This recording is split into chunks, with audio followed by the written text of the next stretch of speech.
Greetings.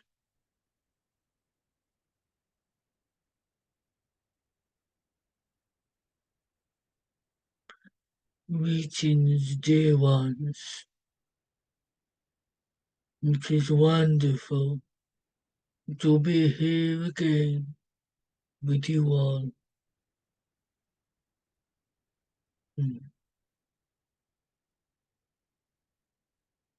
I wish to talk today about your spiritual guides, inspirers, and helpers, and teachers. For you will all have these within your team. But let's start with your spirit guide. Yes.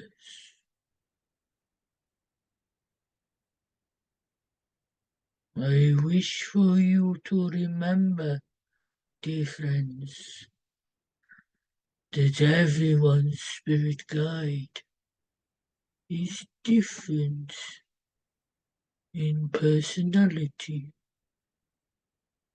an individual to that person, just like you are all individual down on your earth with your own path, your own thoughts and expressions, and your own personalities.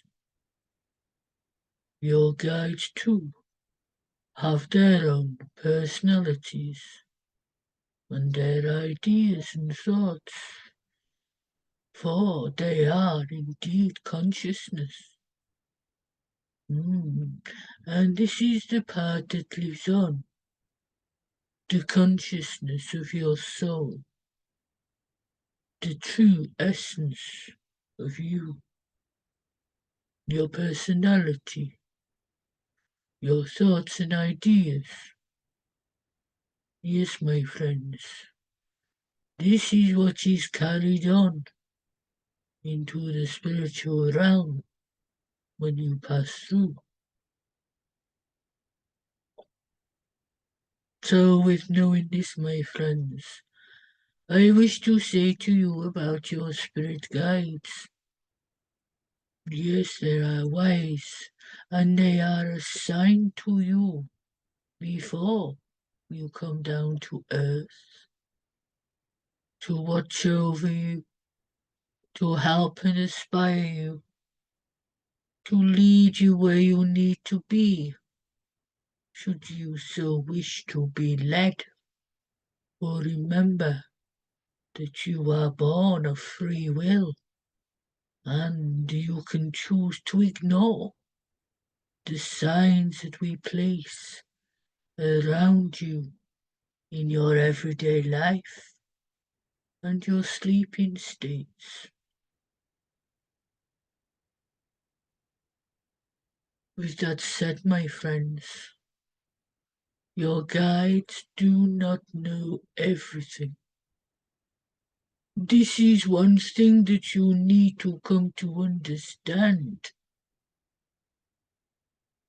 that your guides have their own individualities, their own corners of expertise. So do not expect them to know everything about everything when it comes to the questioning process that we step into for you down on the human plane. Not everyone's guide will speak fluently. For some will step forward with philosophy, my friend. And they are the guides that are blessed with speaking beautiful words, heartfelt and emotional.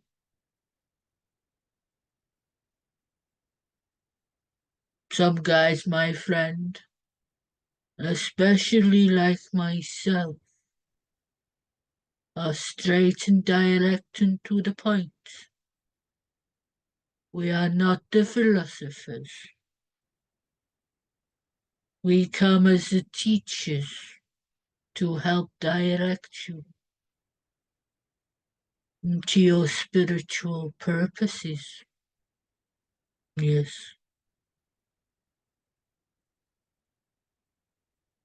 You see, when you get the Native American guides, they can be very wise indeed and carry a lot of ancient knowledge within them.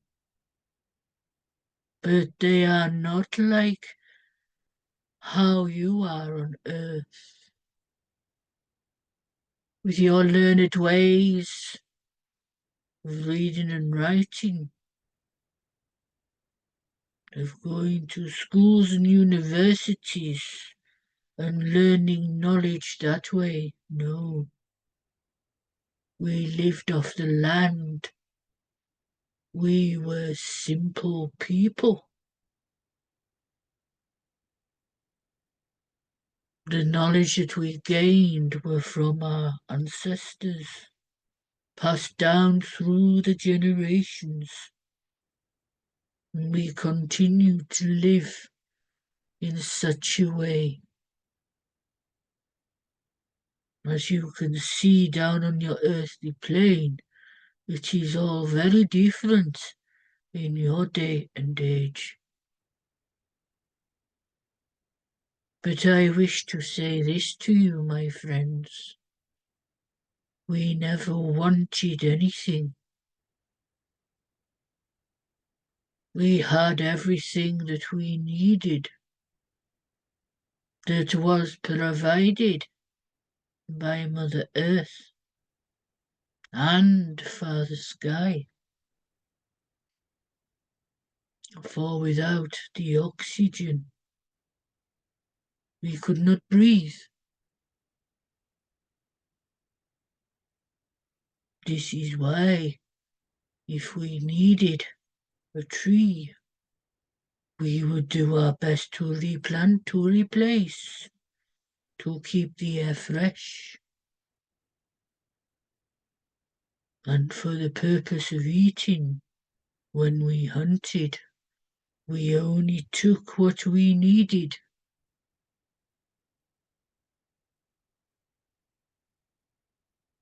It was the circle of life, my friends.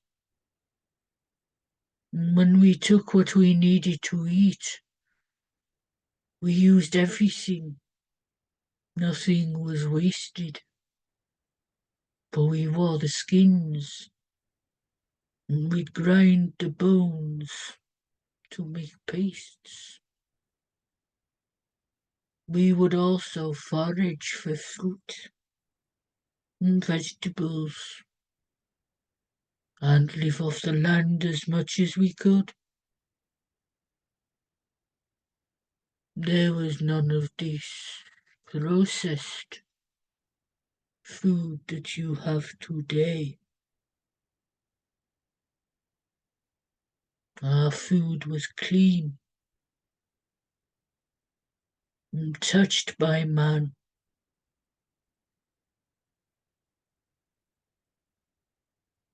And as we hunted the animal, we gave thanks to the gods for letting us have this animal to eat, to keep us alive. We bless the spirit of the animal, and we asked for forgiveness. So you see, we were very simple people, without all that misconception that there is down on your earthly plane today. I ask you this, my friends. Do you actually know where your food has come from? And do you know if it has been tampered with? Do you really know exactly what you are putting into your body? It is personal choice, of course.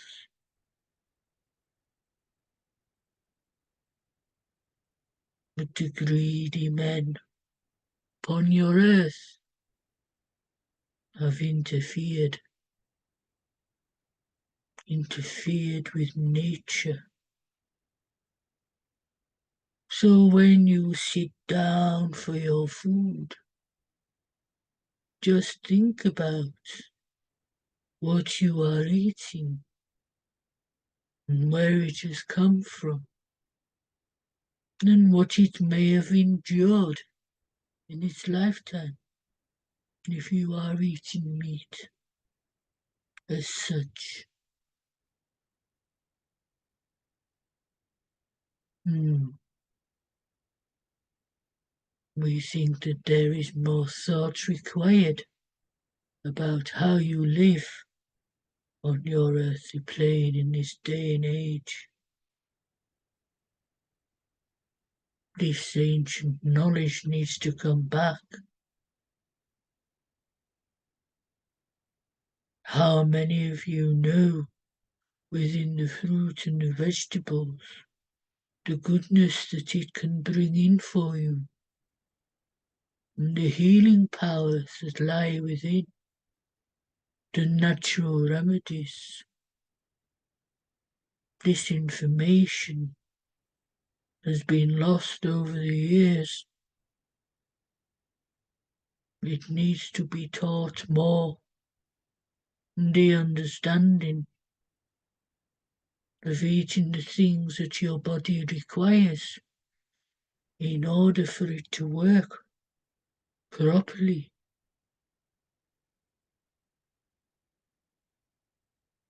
This is the way forward, my friends.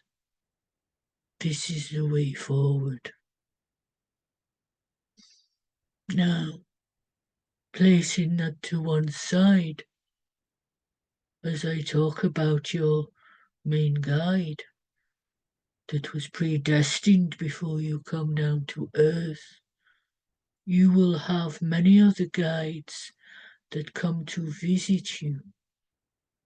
They come to teach you certain aspects upon your spiritual path. And you will get these guides for every modality that you step within.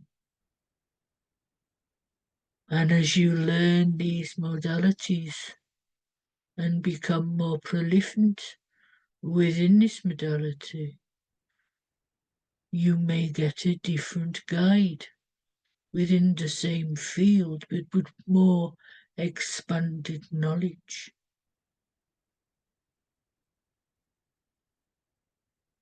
So you will have a vast spiritual team when you sit and think about all the different things you are learning.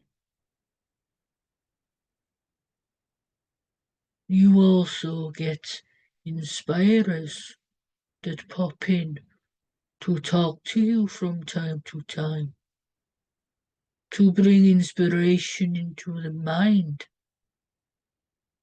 to broaden the mind and make you think more. These can be from any realm: angels, ascended masters, from the astral realms, even otherworldly. They can bring with them a wealth of knowledge to help propel you down your spiritual path, my friends.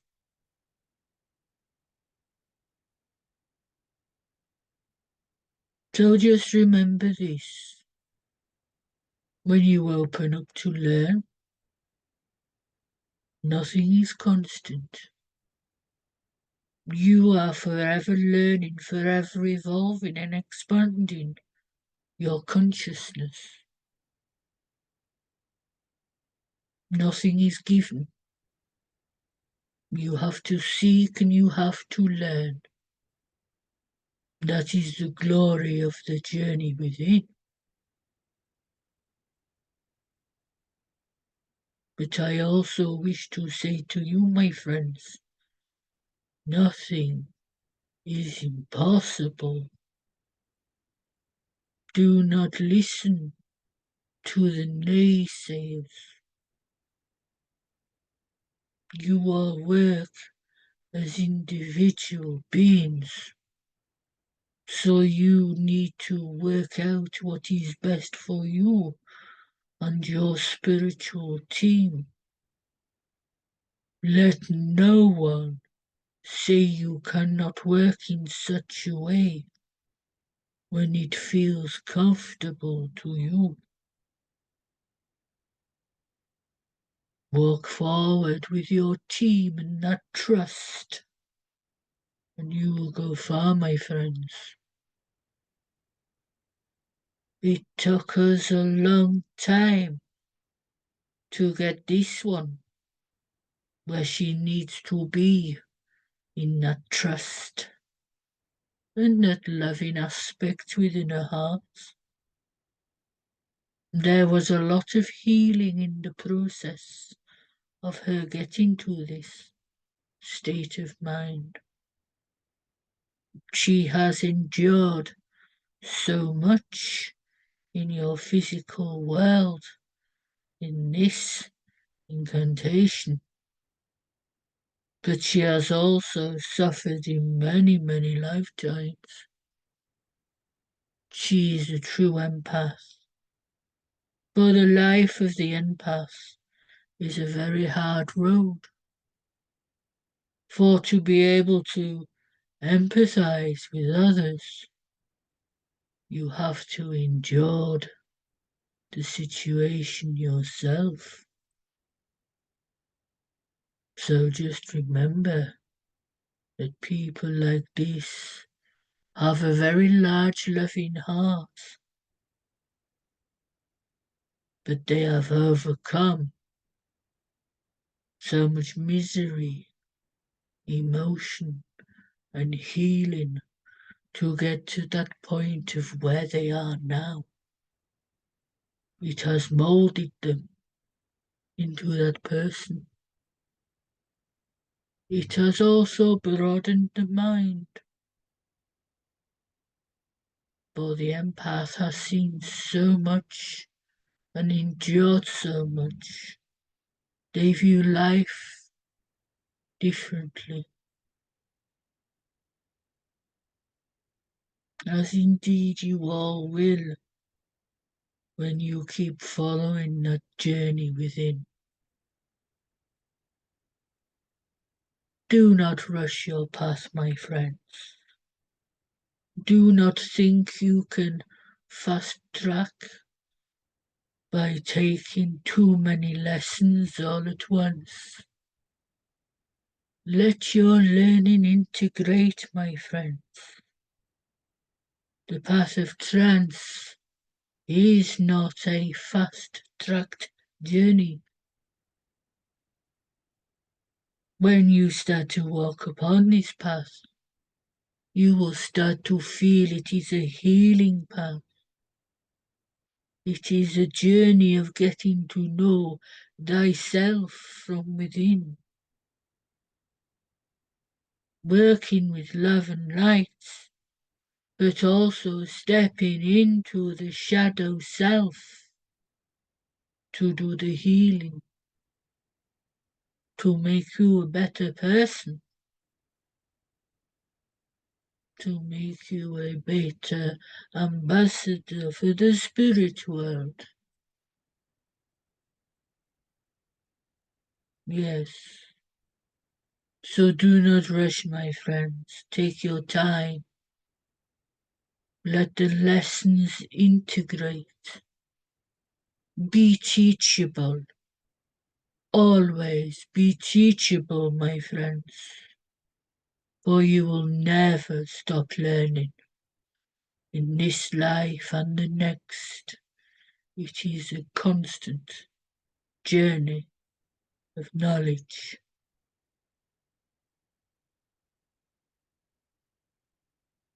So, I hope you have enjoyed the words I bring through for you today. I hope you listen to them, take them to heart, and understand them.